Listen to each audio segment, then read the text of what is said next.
Anyway, the method we talk about is what we call the historical grammatical method of biblical interpretation. And so you see it here in the 3 steps of the Bible study. Next.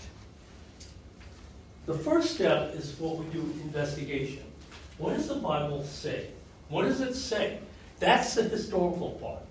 We're not trying to put it in contemporary terms. We're not saying, oh, well, what did Paul say when he said you shouldn't, where women should not have, men shouldn't have long hair. And so, you got to take it in its historical context. I got more copies. Okay? There's a lot of things that Paul says, And what's funny is we're reading documents from 2,000 years ago. If you read something from 25 years ago in your paper or a magazine, you would totally be a different situation, right? So, contextually, the idea under investigation is to figure out what did it say? What was it saying to those people at the time? And that way you won't rip things out of context, right? Now, secondly, interpretation. By the way, this is the hardest part right here. The second question we answer is, do I buy it?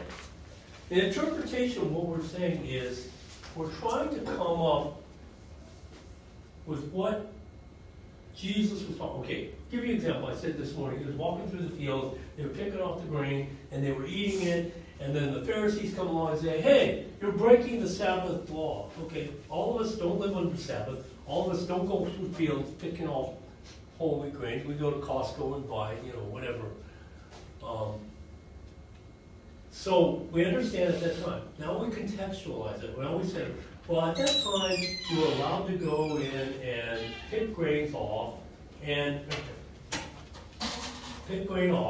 it was okay for you, for the poor. Remember Ruth went gleaning through the fields of Boaz, right? So you're supposed to do that. They weren't stealing. They were taking something for themselves to eat. The Pharisees took it one step further and said, yeah, okay, it's good for you to do that, but you're doing it on the Sabbath. And by doing that, you're gleaning, which means you're farming, which means harvesting, which means you're working, and you're going against the law. And Jesus had to go against them. And said, well, the Sabbath was meant for man, not man for the Sabbath. You're putting on these rules that I never meant to have. So now we took the context, and we explained what was going on. Why was Jesus against what the Pharisees said? The next step would be interpretation. And interpretation, there's only one interpretation, the correct one. That's hard, because some passages are controversial and hard to say what it means. And I have to do my research to decide what. But in the case of this, I can say the general principle is God doesn't want us to get caught up in man-made rules to do what is right. That's the general principle. That's what you get the interpretation. Okay, based on a lot of work and understanding what was happening at that time with gleaning through the fields and this, that, and the other thing, then finally saying, okay, we're not gleaning fields. We're talking about I'm doing something, but it's going against your rules. But those rules don't apply because, he said you're doing the right thing. Then finally, it's application. So what? Still, even though you have the interpretation right, I get the principle of Jesus, but how does that apply to my life? And that's, quite frankly, the easiest thing to figure out. Once you've done the first two. Okay? And you don't have to do the in-depth study like what pastors and everybody have to do. You just kind of go the background. What's nice is if I do a book, we're going to go through 1 Corinthians. If you get the background of 1 Corinthians, then all of 1 Corinthians, you already have the background for the book. All you need to do is find out in that particular passage, what were they talking about? A man sleeping with his stepmom. A believer is suing another believer in the church. The rich people are eating all their food at home and not sharing with the others at the agape love feast. Okay? That's contextually there. What was going on? Why that happened? And then say, what does that mean for us today? we're not to hoard our food for ourselves. We're supposed to be able to share it with others, right? It'd be like our potluck Sunday, you know. Did we say you could bring anything left over? Yeah. My kids thought they liked those Cheetos, what are the hot Cheetos? No, it's the brand Takis. The Takis. They can't eat it. It's too hot. So what do? We bring them to church on potluck Sunday, and there are people, maybe, I love Takis. So that could apply, but is that giving our best?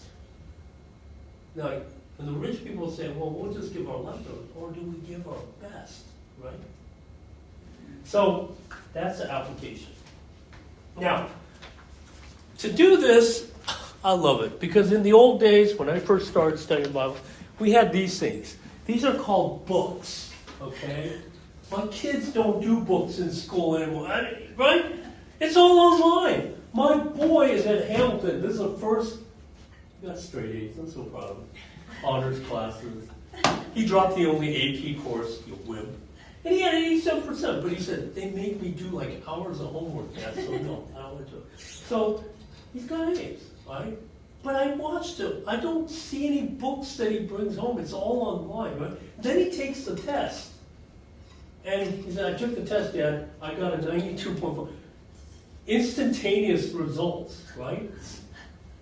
We didn't go through that, man. We had to wait a whole week or a day, for a teacher to. So, I used to have my backpack full of it was killing me, right? And then the great schools would have 2 sets, one at home, one here. Now they don't have books at all. So you could use books like these to study, but I strongly suggest you look online. There's all kinds of stuff. You say, do like this, background on 1 Corinthians. You'll get a laundry list of places to look at stuff. And most of them are 90% correct. The problem is, and I don't know if you can discern it, different churches, different denominations have different slants. It's like the difference between MSNBC and Fox News, okay? They're both giving news, but if you read it, it's I can tell you which one's coming from MSNBC and which one's coming from Fox, right?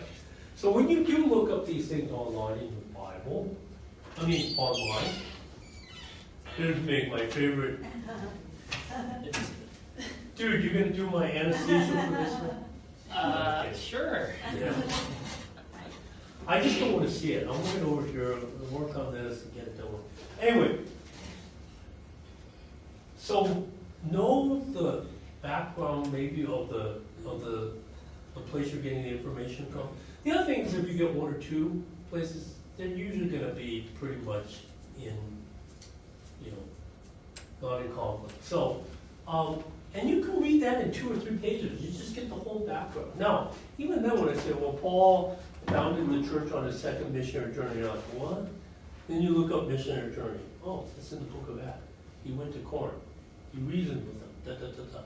You might find out some other interesting things. Or Corinth was on an isthmus, a port. They have a thing where they would cut through the Aegean Sea so they didn't have to go around, like the Panama Canal. And they built that canal. On the cliff above was a temple to Athena. That's where the cult prostitutes were. And people would go up there and say, we're going to up Athena by hanging with the prostitutes. So, there's all this kind of stuff. You'll learn a word like Corinthianizing. They used to use that to say, man, you live a pretty disgusting life. I always said at that time, Corinth is like the San Francisco of the Old Testament. And, but anyway. So, you can use that. Well, Bible commentaries, Smith's Bible Dictionary online. Dictionary means that it's not looking up, it's words. Corinth, Temple of Athena, stuff like that, right? YouVersion, the one that we're reading through the Bible, there's all kinds of good stuff on that. You can look at Bible.org, Google searches. You should be able to do everything on your computer. And do it all relatively quick, less than half hour, and you would have the background, okay? Now, let's do the classroom example. Christine. 1 Corinthians 13, we actually quoted this passage 2 weeks ago. If I speak in the tongues of the men and of angels, and do not have love, I'm a resounding gong or a clanging cymbal. If I have the gift of prophecy and can fathom all mysteries and all knowledge, and if I have faith that can move mountains but have not love, I am nothing. If I give all I possess to the poor and surrender my body to flames but not love, I gain nothing. Right? How many of you have been to a wedding and seen this passage? Yeah, it's beautiful. Next, love is patient. Love is kind. It doesn't envy. It doesn't boast. It's not proud. It's not rude. It's not self-seeking. It's not easily angered. Keeps no record of wrongs. Love does not delight in evil, but rejoices in the truth. Always protects, always trusts, always hopes, always perseveres. That is love. Notice it doesn't say love is giving flowers to your special loved and taking her out to a nice restaurant, whatever, like, no.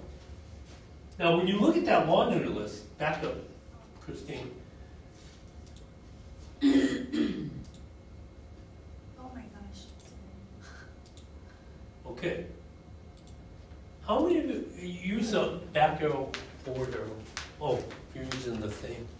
Okay. How many of you love your spouse that way? Sometimes. Yeah. Okay, except for Josh, all of you, no. No. Let's see. Love is patient. Love is kind. Doesn't boast. Not proud. I'm rude. I'm self-seeking. I'm easily angered. You know what they call me, my kids? They call me Old Yeller. I said, because I'm Asian? They go, no, because you're old and you yell at us all the time. No record of wrongs. Love does not delight in evil. Okay, hopefully it's rejoice in the truth. Except for when it comes to my spouse. It always protects, always trusts, always hopes, always perseveres. Love never fails. Next passage. But where there are prophecies, they will cease. And where there were tongues, they will be still. And where there's knowledge, it will pass away. For we know in part, we prophesy in part. But when perfection comes, the imperfect disappears. When I was a child, I talked like a child. I thought like a child. I reasoned like a child. When I became a man or woman, it put away childish things. Now we see a poor reflection as in a mirror. Later we shall see face to face. Now I know in part, then I shall know fully, as I am fully known. And then, of course, everybody loves verse 13. And now these three remain, faith, hope, and love. But the greatest of these is love. That's what you want to hear on the wedding. All the other stuff nobody hears. Gobbledygook. Know in part, I look in a mirror, who cares? But that's the context of this verse. That's the context of what this says. So it would be good for us to know what 1 Corinthians chapter 1 through 13, 1 to 13 says. Now I'm going to show you, if you want to know even more, you read chapter 12, you read 14, the one before and one after. And then you get a real context. And by the way, it does apply to a marriage. But not in the way I think people think. Right? For anything, this kind of love is a very muscular love, okay? It's something that says, when your wife is pregnant, her ankles are huge, and she's throwing up all over her guy, what do you do, man? You love her. You clean up the mess. That's why I'm telling my kids, they don't love their dogs. We love their dogs. Stupid Desi's got some issue, man. She pooped on the carpet, under the piano. So Ben's always on the piano. He goes, "Ow, Dad!" And he's like, he's walking like, I stepped in the poop. But what do I do when I love him? I go pick up the poop, throw it in the garbage, I take out the little Bissell shampooer, I clean it up, then I do the pet pee thing, and that's how I love my kids. That's how I love my dog. Mm-hmm. Last night, Kathy and I played 6 rounds of pickle. Arrowhead's open, bro. There were 4 courts used, 2 were open. Me and Kathy were just gonna, serve and return, just back and forth. Another couple joined us, so we played 6 straight games, and we left after an hour, a little over an hour. It was awesome. But during that time, 7:30 to 8:45, I said, "Kids, take the dogs for a walk." What do you think? And I'm driving home, and I said that. Kathy, what are the chances that they walk the dog? What do you think? 0. 0. It was. And Ben told me before, I I'll walk the dogs, Dad. And I get home and goes, I'm tired, Dad. What do you think we are, man? We're sweating like pigs and we're dehydrated, you know. So guess what? Walk the dog. You ain't have to walk the dog, right? It's like, that's love. I think that's an application of this passage. Now these three remain. Walk the dog, feed the kids, clean up the bar. But the greatest of these is clean up the bar. Okay. So let's first talk about investigation. You want to give something to our elder? He's the one who could actually teach me on this. He's so awesome. What? I'm just joking. Is there an extra? You missed some good stuff, elder. Okay. Okay. Now, investigation is the hardest thing to do. Because the writer, in this case Paul, has an intention. He has a history of these people. He knows them. What's the context? And when you know that, then you can understand the particular historical context. How many of you paint? Paint the house? Paint the room? What's the most fun thing about painting a room or painting a house? Painting. What's that? Painting it. No, I know, I don't like the Rolling. For me, rolling, right? Yeah, because it's like, and it covers a lot of other. Rolling takes like 10% of the time. I painted the outside of my house in California. The first thing me and my brother had to do was mask everything. Windows, door. It's so boring. But if you don't do it well, and then when we finally did spray, I didn't know how to do the sprayer well, so he backed me up with a roller. So as I'm spraying, he just roll it once so that it's even, okay? Rolling is fun, because you see everything change very quickly. But the main part, application is the best part, because it applies to your life. But the main hard work is investigation. So, one thing you need to understand is this. There are different types of literature in the Bible. Not everything is the same. Right there. Some of the books are what we call historical. Give me a historical book, anybody. Almanac?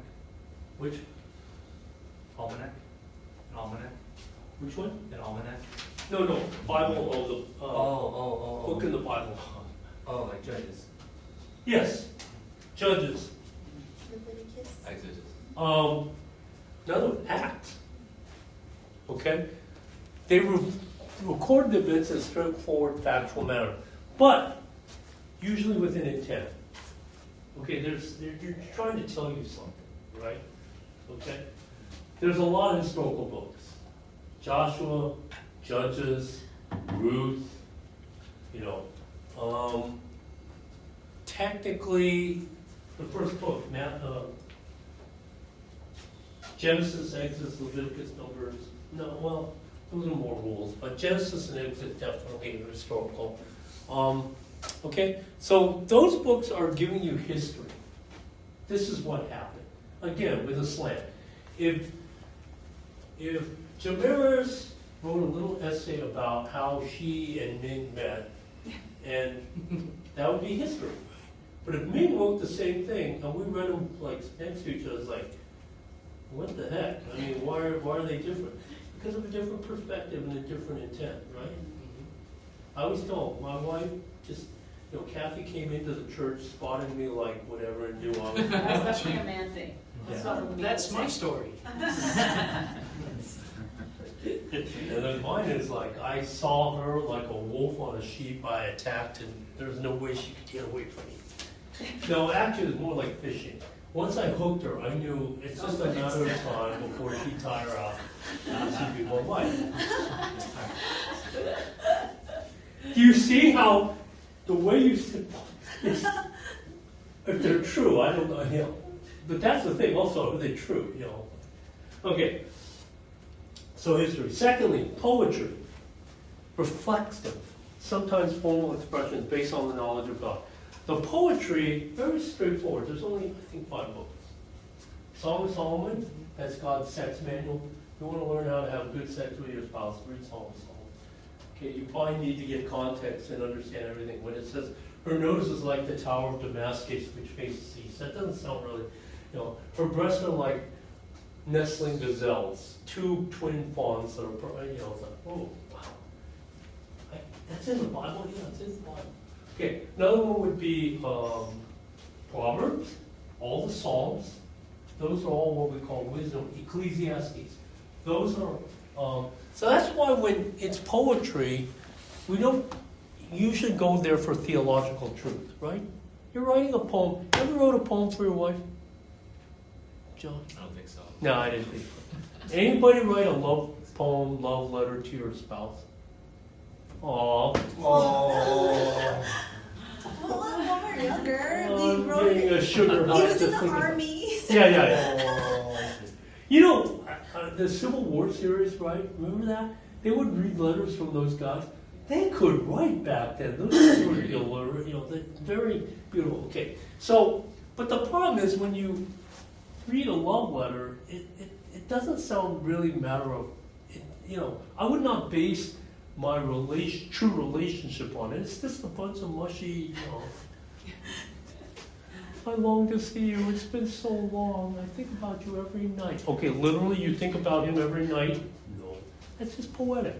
Number 3, epistles, instruction letters. Pretty much all of Paul is epistles. What we're doing right now, Rome, an epistle. Epistles are the best way to learn how to do something because they were meant to be instructional. The thing about epistles, remember, they were written by someone to an audience back then. So you are not that audience, and he's not writing to you, but you try to gain a principle, okay? Acts. Like I said, in Acts chapter 2, it says they got together, they broke bread, they did miracles, everybody was loving, and we pastors say, gosh, I want a church just like Acts. Well, Luke was simply recording what it was like. We're not going to necessarily do things the way they did in that church. But it is a goal. I mean, that's what I hope our church is like, right? Prophecy. The book of Revelation. Isaiah, a lot of it. Ezekiel, a lot of it. Jeremiah, a lot of it. Daniel, the last part. All prophetic. And they're talking about future things to happen. And people love that stuff. I used to do a Bible study on Revelation. Always well attended, except for this church. It's going 13 weeks or something. And it's like, no, we can't do that, Pastor. Okay. But they're so highly symbolic that we don't know what it means, right? But we live with symbols. I mean,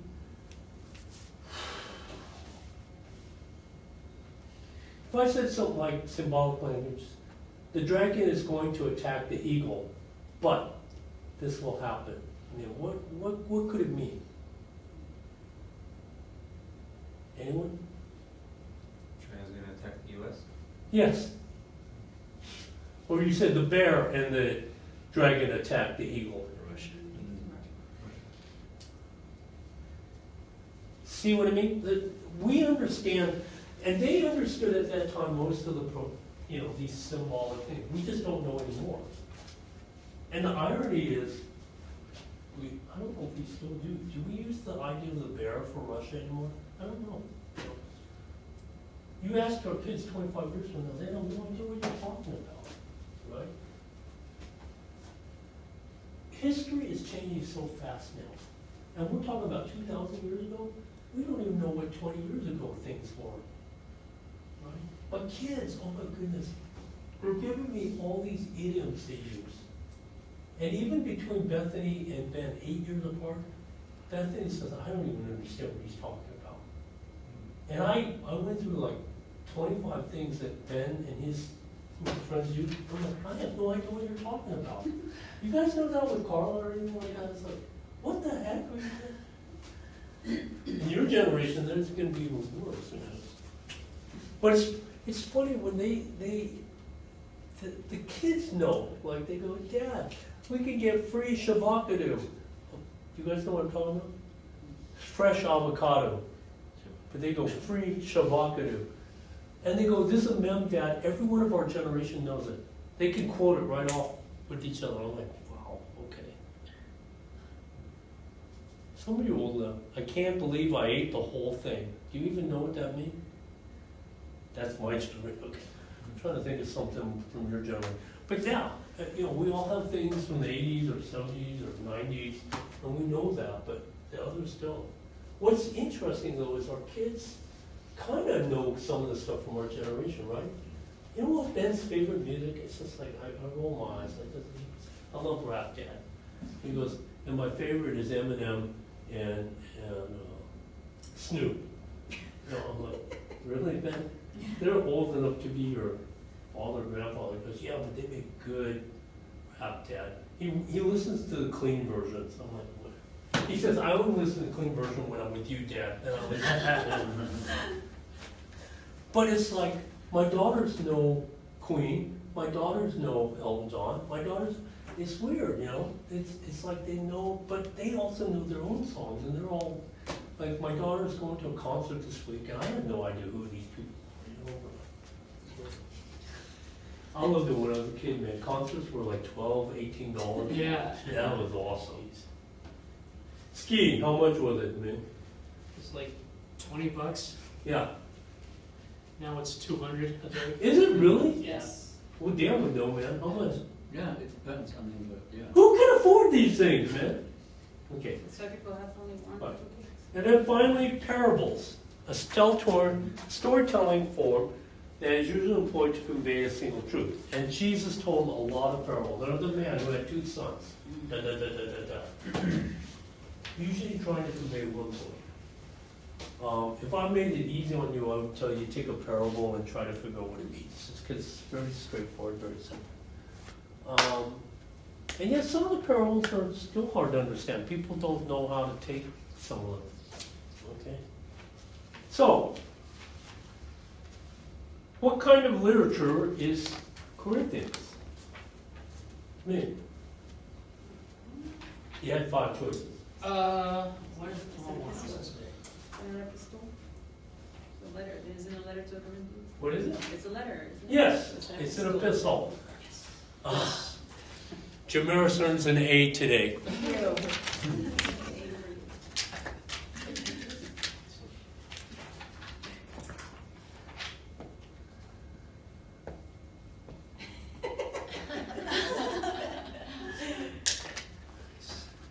I don't know, when I was in elementary school, we lived for stars. The blue star, the red star, and the silver star. It's like, I don't think kids are, You know what, one kid, this was only a few years ago, I said, I'll give you $1 if you do this. He goes, $1? That's good.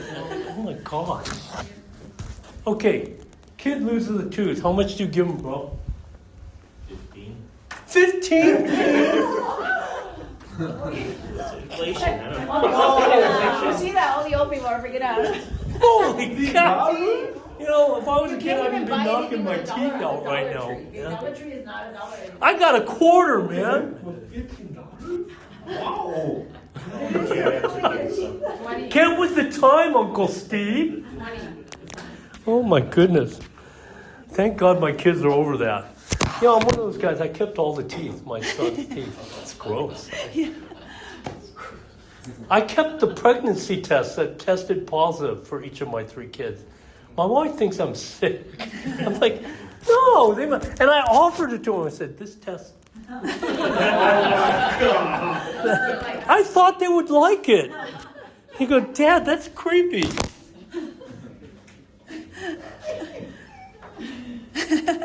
I try, guys. Okay, anyway. So, the thing you want to do with Corinthians is, so it's a letter, as instructed, there's usually a context. In the case of this, Paul actually wrote 3 letters to the Corinthians. 1 Corinthians is actually letter number 2.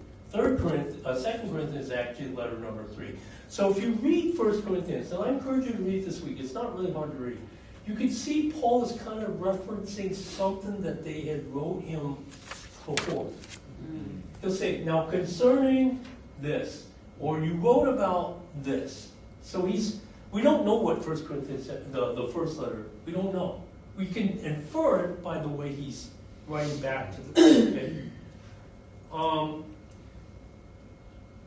So I would go to that thing, Bible.org, and read the introduction and background to 1 Corinthians. It's very short, and you'll kind of get a good idea of what's going. So the 6 W's, this is what we do in my thing. In the old days, it was much harder for me because we didn't have online. I had to do everything with books. Gee, nobody uses books any day. Okay, first W, when. That is the date of the writing. Not merely, okay, Paul wrote this in AD 62. Who cares? What was going on in 62? Well, if I said the date is 2001, what does that mean to any of you? Anything, contextually? 9/11. Yeah, Yeah.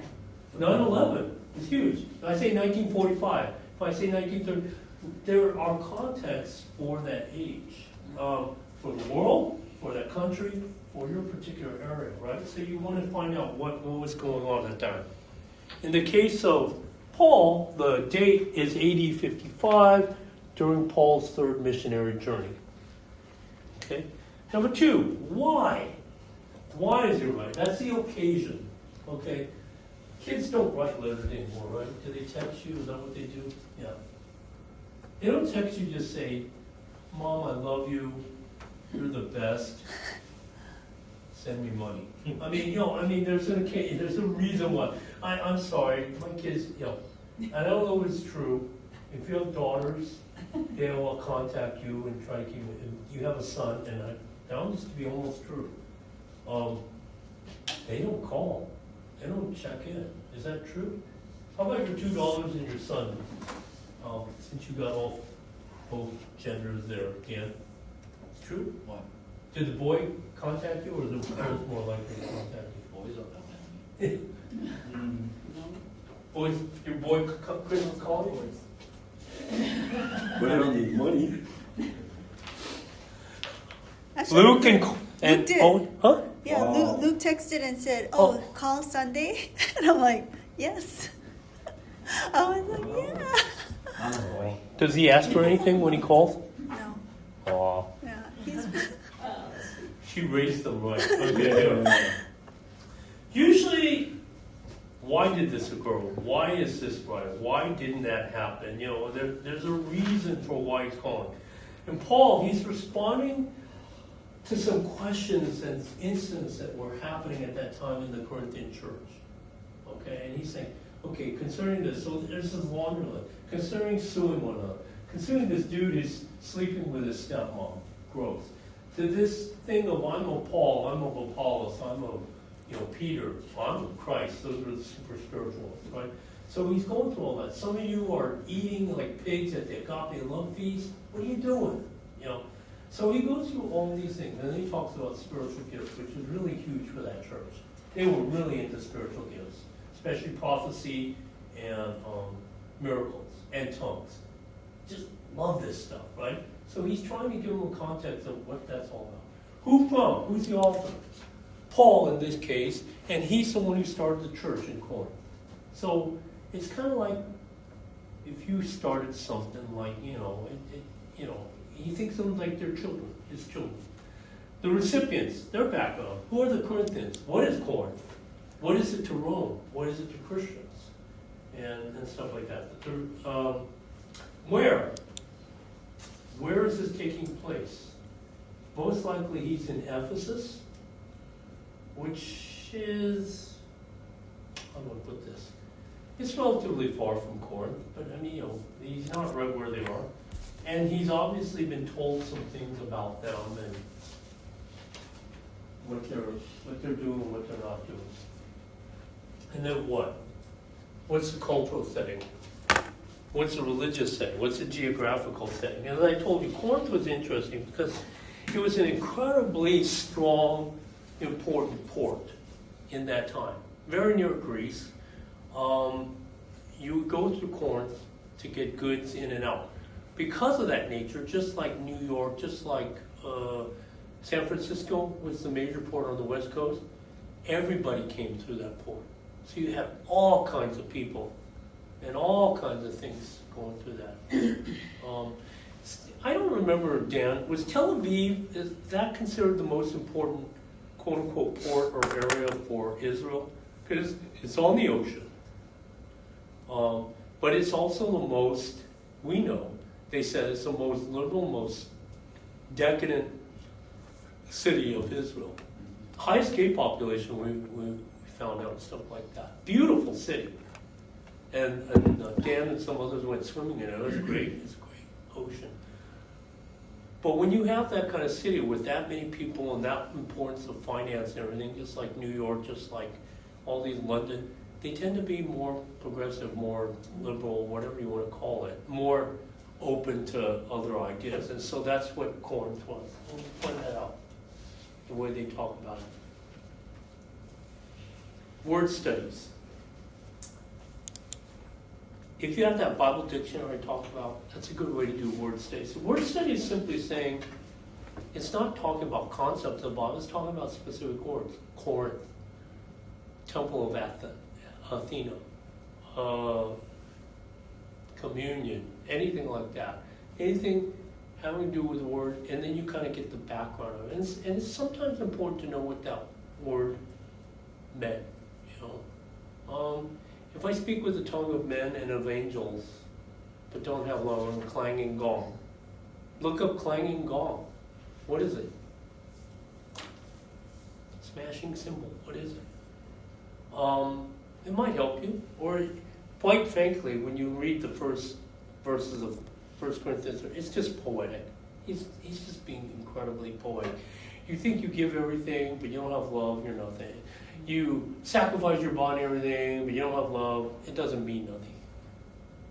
Basically, the point of those first few verses is, without love, no matter what you and I do, it's meaningless to God. But then that begs the question, well then what is love? And that's what he goes on from there. Love is this. Yes? No? I'm going through this incredibly quickly. Okay, go home. Bye. No, nothing.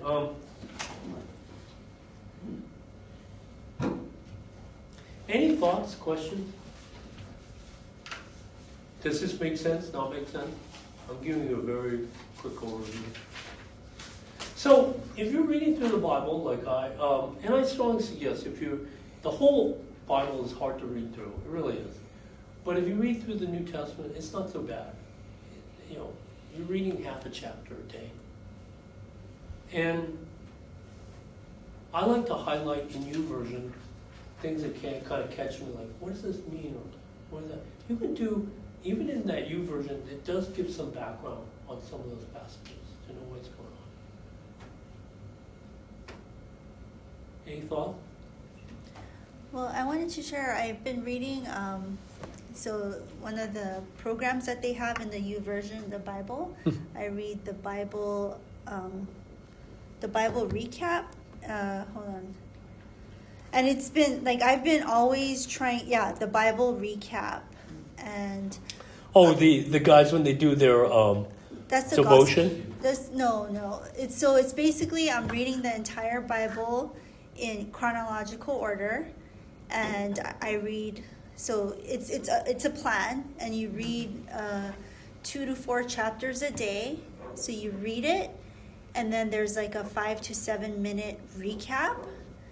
And you know, all my life I've always tried to like stick to a plan, and to me, this has been the most helpful, because it gives us like the background, you know, because every time I used to read it just on my own, you know, it is like all these things, it takes time. Like you have to Google and, you know, find all the background to it. But this one gives a quick video of like, this is what was happening at that time, and the word and the root word and all this. So it really helps me to stick.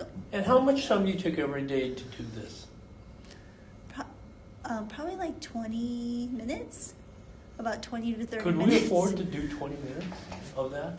Because you're right, Kathy loves the, what we're reading through the Bible, because she loves the devotion at the beginning of each, because she goes through it every time she does it, because it gives a really good broad background of what's going on, and it's visual too. Yeah. But if you can read something where you can take a few minutes every day and just get a background content, you're right, that's Bible study. And that's not cheating, that's you Yeah. doing it. No, right? but that helps me to, because I noticed like before, I felt like I was always reading Genesis, because I'm the type of person that I want to read it, and then I kind of like stop, and then I'm like, okay, this time I'm going to do it. Then I start at Genesis again. I don't know how many times I started at Genesis, and I'm like reading it, and then then it's starting to just like.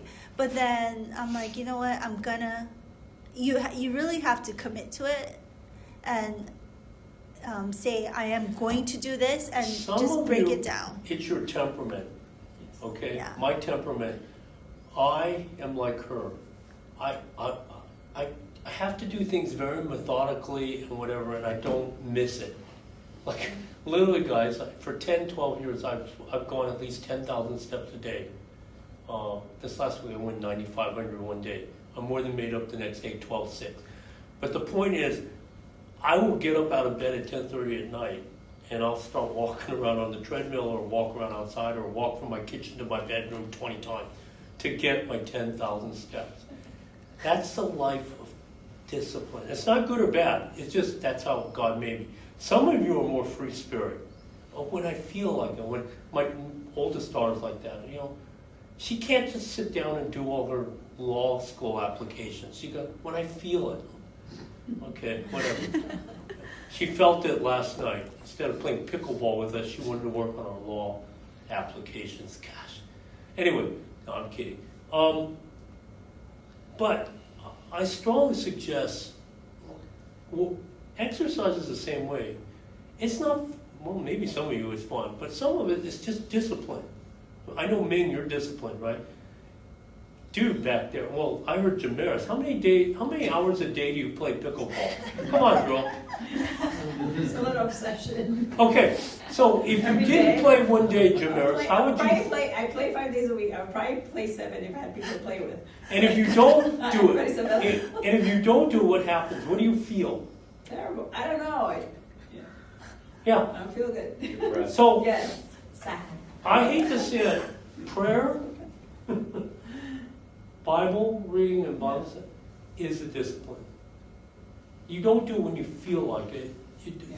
I used to hate going to the gym. But once I got to the gym, I was okay. But I just had to get to the gym, right? And I just didn't want to go. Believe it or not, that's how I feel about pickleball. It's I was distraction, like, too. I don't want to get my clothes on and go there. No. But if I'm there, I'm happy, right? So, Christine, why don't you, if anybody asks you, just show them where you go to Oh do yeah, that. yeah. It's the Bible app, and then under plans you can pick. It's the Bible recap. I actually And- bought a book for that, but Yeah. I'm distracted. Like all this for But- me, like I have a hard time. Like if I have to go back and forth to the Bible and to YouTube and I- to YouVersion and like look up all the, I get so Yeah, distracted. but and so then the I never Bible, go that back to Bible app, it's all there. So Yeah. that day, Yeah.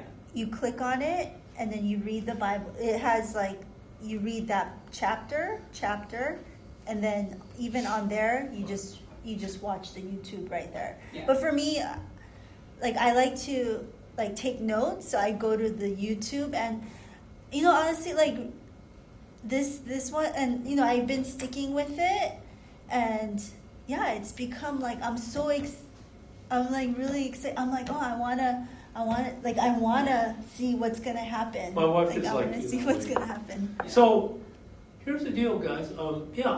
Discipline yourself to do these things. It's something you do every day. I can almost guess. You all brush your teeth every day? You all shower every day? Good. Why? Why do you do it? Because it's just the habit that you develop, and you would stink, and you wouldn't like yourself if you didn't. The same with reading the Bible and praying. It's a discipline, right? And I could say me, I'm attention deficit, I'm hyper, it's hard for me to focus. That's not an excuse not to pray. I've got to still pray, you know. I pray best with Kathy, or I pray on my own, but I don't have the in-depth as if I'm with Kathy. So, yeah, continue to do that. So this week, just look up the background in Corinthians. As you read through Corinthians, it'll take you about an hour, maybe, depends on how fast you're a reader.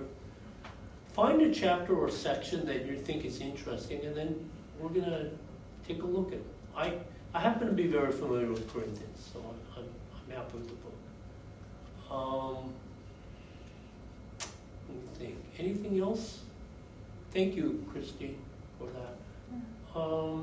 It's good to have an accountability partner, someone that you could say, I'm reading through this, or do it together.